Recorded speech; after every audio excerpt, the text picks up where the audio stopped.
ಮತ್ತು ನೀವು ಮತ್ತು ಯಡಿಯೂರಪ್ಪ ಅವರು ಒಂದೇ ಕಾರಲ್ಲಿ ಹೋಗಿರೋದು ಭಾಳ ಚರ್ಚೆ ಆಗ್ತಿದೆ ಸರ್. ಇಲ್ಲ, ಅದು ಮಠಾಧೀಶ್ವರರುಗಳು ಯಾವುದೋ ಒಬ್ಬರು 105 ವರ್ಷ ಬದುಕಿದ ಮಠಾಧೀಶ್ವರ ಉತ್ತರದ ಕರ್ನಾಟಕದ ಕಡೆಯಿಂದ ಅಲ್ಲಿ ಬಂದು ಅವ್ರ ಶಿಷ್ಯನಾಗಿ ಅಲ್ಲಿ ಮಠ ಕಟ್ಟಿದ್ದಾನೆ. 25 ವರ್ಷ ಆಯಿತು. ಅದರ 25ನೇ ವರ್ಷದ ಆ್ಯನಿವರ್ಸರಿ ಅವರು 105 ವರ್ಷ ಏನು ಬಂದಲ್ಲಿ ಬದುಕಿದ್ರು. ಬೇಬಿ ಮಠ ಅವ್ರದ್ದು ಶತಮಾನೋತ್ಸವದ program.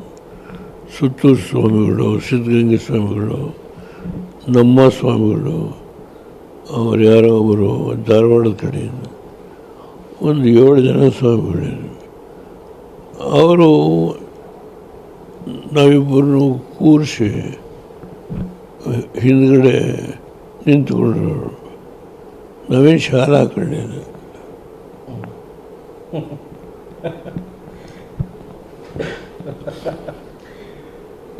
I do agree. First time ನಾನು ಎಕ್ಸ್ಪೆಕ್ಟ್ ಮಾಡಿದ್ದೇನೆ. ಏನು, ಯಾವ ವಿಚಾರ ಸರ್? ಈ ಒಂದು ಕಡೆ ಕೂರಿಸಿ ಐ ನೆವರ್ ಎಕ್ಸ್ಪೆಕ್ಟ್. ಆ ಮಠದವ್ರು ಮಾಡಿ ಇಬ್ಬರನ್ನ ಒಟ್ಟಿಗೆ ಕೂರಿಸಿ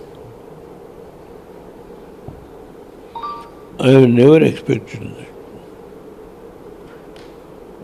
ಸರ್. ಒಂದು ವೇಳೆ ನೀವೇನಾದ್ರು ಕೇಸರಿ ಸಾಲ ಹಾಕೋಬೇಕಾದ ಪರಿಸ್ಥಿತಿ ಬರುತ್ತಾ, ಆ ಥರದ್ದು ಏನಾದ್ರು? ಖಂಡಿತ ಇಲ್ಲ, ಕೇಸರಿ ಸಾಲ ಹಾಕಲ್ಲ. Okay sir, thank you.